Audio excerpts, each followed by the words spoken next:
Nakilala ko si Lola Natividad nung 72 taon na siya. At ang unang tanong niya sa akin, hindi tungkol sa kalusugan niya, hindi tungkol sa mga anak niya, ay tungkol sa isang bagay na mas malalim. Dok, normal ba na mas nakakatakot ang makalimutan kaysa mamatay?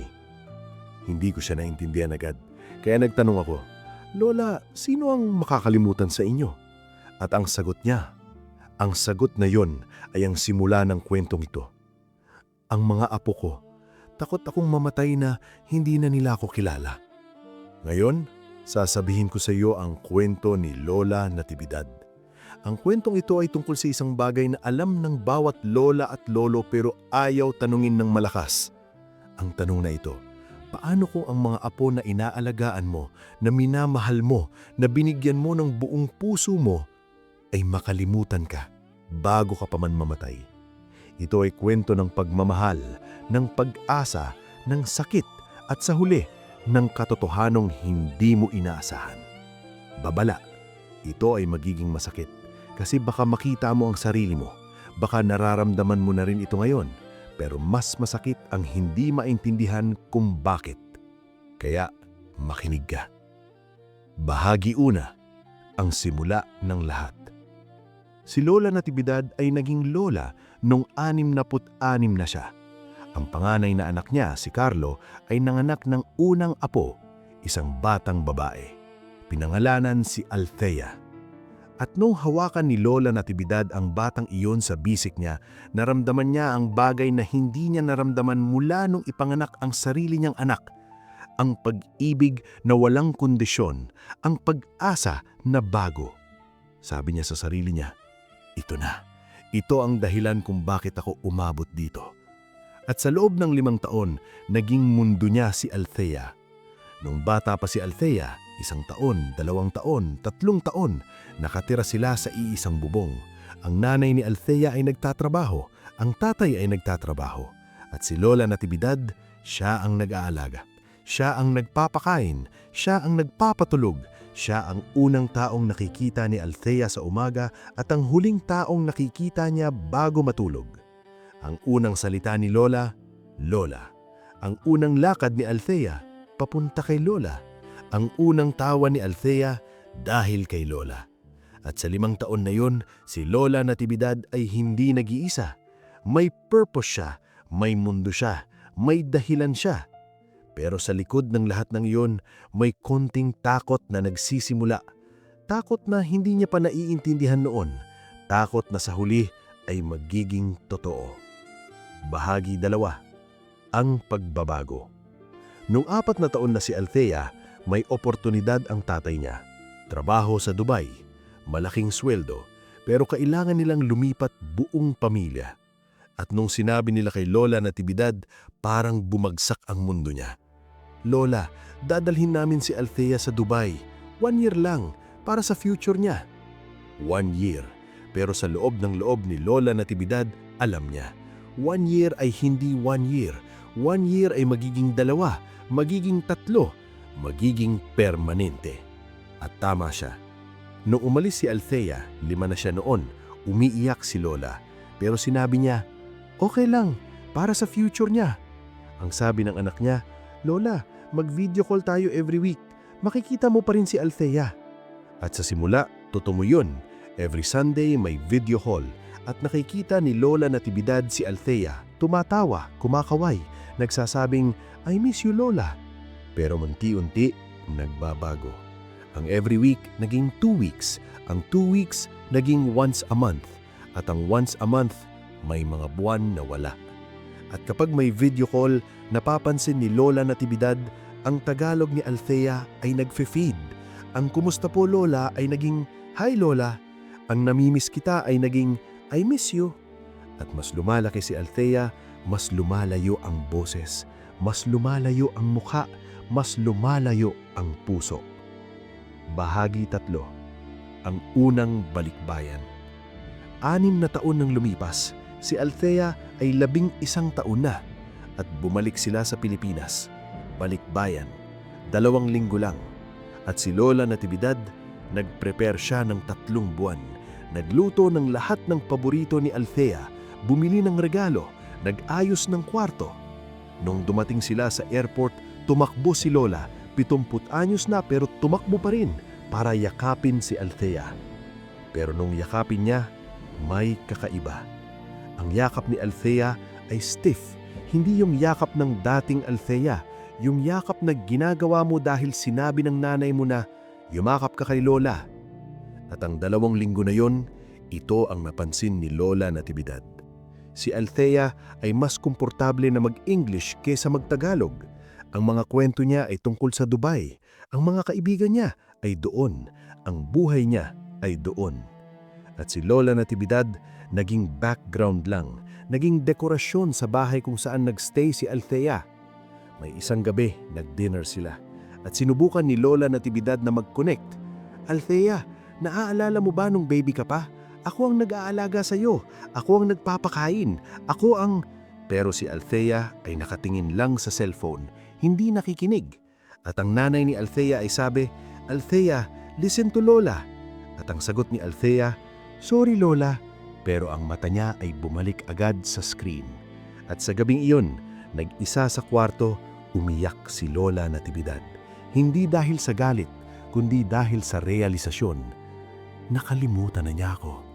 Hindi yung buong pagkatao ko, pero ang significance ko sa buhay niya, wala na. Bahagi 4. Ang segundo at pangatlong balikbayan. 3 taon ang lumipas, bumalik ulit si Althea. 14 na siya, at mas malala.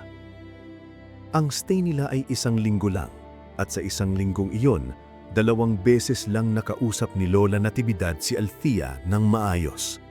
Ang iba, puro, hi Lola, sabay lakad palabas. Puro, thank you, sabay balik sa kwarto. At may isang eksena na hindi makakalimutan ni Lola Natividad. May bisita sa bahay, kapitbahay, at ang kapitbahay ay nagtanong, Althea, kilala mo pa ba si Lola Natividad? Siya ang nag-alaga sa iyo nung baby ka pa. At ang sagot ni Althea na totoo, na walang mali siya, pero nakadurog ng puso ay ito. Yes, I know her. She's my Lola. Pero ang tono ay parang, yes, I know that person over there. Hindi yung, yes, she raised me. She was my world. She was my second mother. Kundi yung casual na acknowledgement. Parang kilala mo siya, pero hindi significant. At sa punto na iyon, naintindihan ni Lola Natividad ang katotohanan na sinusubukan niyang iwasan ng ilang taon. Hindi siya nakalimutan ng technical sense, pero nakalimutan na siya sa emotional sense. Alam ni Althea kung sino siya, pero hindi niya nararamdaman ang koneksyon. At ang koneksyon na iyon, ang koneksyon na binuo ni Lola Natividad sa loob ng 5 taon, ay nawala na sa loob ng 10 taon ng distansya. Bahagi 5. Ang pinakamalalim na takot. 72 taon na si Lola Natividad ngayong nakilala ko siya, at ang tanong niya sa akin ay galing doon. Dok, normal ba na mas nakakatakot ang makalimutan kaysa mamatay? At sinabi niya sa akin ang pinakamalalim na takot niya. Ang takot ko ay hindi mamatay. Ang takot ko ay mamatay nang hindi na ako kilala ni Althea.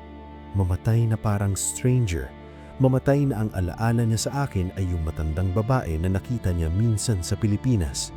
Hindi yung taong nag-alaga sa kanya, ang taong minahal siya nang walang hinihinging kapalit. At sa palabas na iyong, na-realize ko, ito ang takot na dinaranas ng libu-libong lola at lolo sa Pilipinas. Ang takot na ang mga apo na inaalagaan nila, ang mga batang binigyan nila ng buong puso, ay magiging stranger sa kanila bago pa man sila mamatay.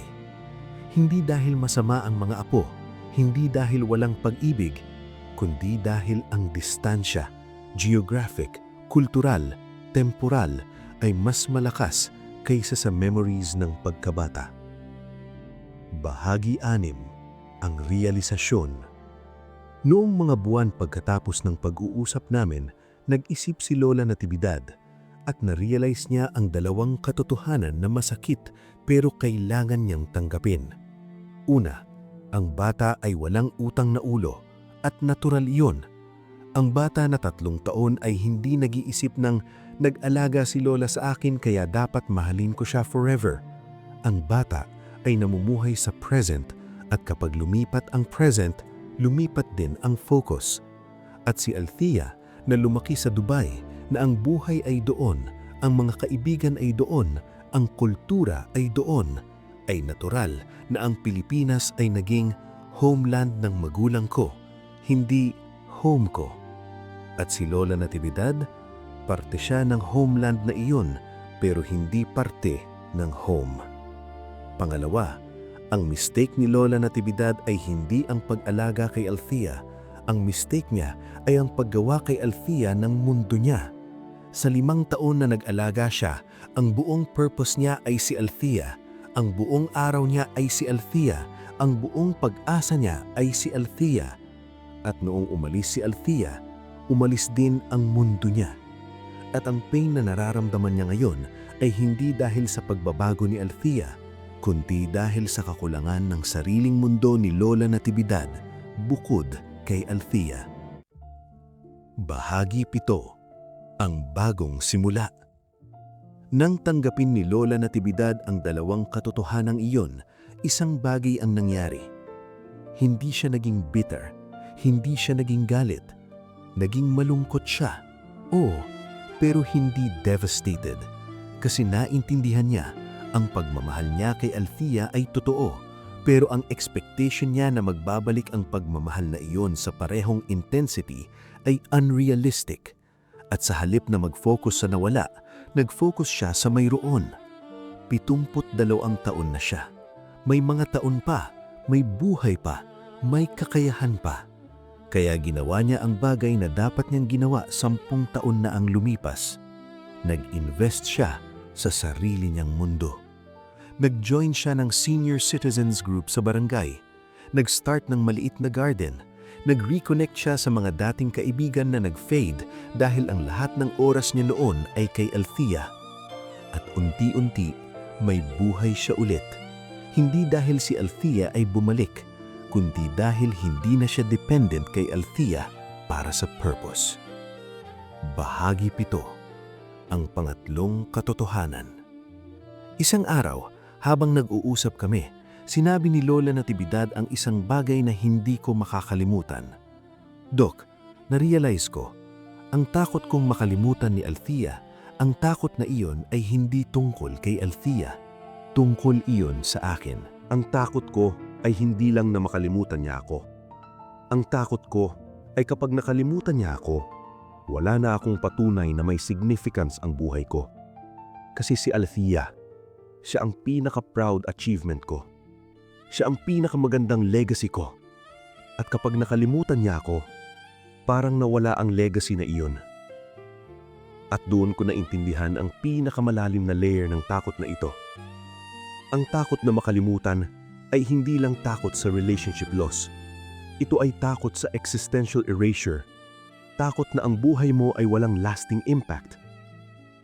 Pero ang realization na iyon, ang realization na ang takot ay tungkol sa kanya, hindi kay Althea, ay naging simula ng healing. Kasi naintindihan niya, ang legacy niya ay hindi measured sa kung naaalawa siya ni Althea. Ang legacy niya ay measured sa love na binigay niya habang binibigay niya. Ang 5 taon na nag-alaga siya kay Althea, ang taon na iyon ay puno ng pagmamahal. At ang pagmamahal na iyon ay totoo, kahit nakalimutan na ni Althea ang specific details. Kasi ang pag-ibig na binibigay mo ay hindi investment na may expected return. Ang pag-ibig ay gift, at ang gift ay binibigay ng walang expectation na babalikan. Bahagi 9. Ang huling balikbayan. 2 taon pagkatapos ng realization na iyon, bumalik ulit si Althea. 16 na siya ngayon. At ang stay nila ay 3 araw lang. At si Lola Natividad, hindi siya nag-expect. Hindi siya nag-prepare ng sobra. Hindi siya umiyak nang umalis si Althea. Pero may nangyari na hindi niya inaasahan. Sa 3 araw na iyon, may isang gabi na nag-usap sila ni Althea.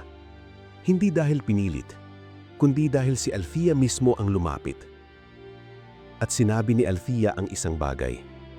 "Lola, may kaklase ako sa Dubai, Singaporean. At nung nagkwento ako tungkol sa Pilipinas, tinanong niya kung sino ang nag-alaga sa akin nung bata ako. Sabi ko, si lola ko. Tapos sinabi niya, you're lucky. My parents hired a nanny, but you had family." At pagkatapos ng sandaling iyon, sabi ni Althea, "I didn't realize how lucky I was." Hindi grand declaration, hindi dramatic na reconciliation, pero ang simple acknowledgement na iyon na nag-register kay Althea kahit papaano, ang significance ni Lola ay sapat na para kay Lola Natividad. Hindi dahil validation ang kailangan niya, kundi dahil confirmation na ang pagmamahal na binigay niya ay umabot kahit papaano. Bahagi 10. Ang katotohanan na kailangan mong marinig. Ngayon 74 na si Lola Natividad at ang relationship niya kay Althea hindi bumalik sa dati. Hindi kailanman babalik sa intensity ng unang 5 taon. Pero okay lang kasi naintindihan na niya. At ang kwento niya may aral para sa bawat lola at lolo na nag-aalaga ng apo mayon. Una, huwag mong gawing mundo ang apo mo. Mahalin mo sila, alagaan mo sila, pero huwag mong ilagay ang buong purpose mo sa kanila. Kasi ang bata ay lalaki, lilipat, mag-i-evolve, at kapag umalis sila at wala kang sariling mundo, mawawala ka rin. Pangalawa, ang bata ay walang utang na loob, at okay lang iyon. Hindi obligation ng pagmamahal. Ang pag-ibig ay gift, at ang gift ay binibigay ng walang expectation na return. Pangatlo, ang takot na makalimutan ay normal, pero ang takot na iyan ay hindi solution sa pag-cling ng mas mahigpit. Ang solution ay ang pag-build ng sariling identity na hindi dependent sa memory ng iba. Pang-apat, ang legacy mo ay hindi measured sa kung naaalala ka.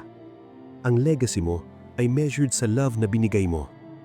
At ang love na iyon ay totoo, kahit nakalimutan na ang details.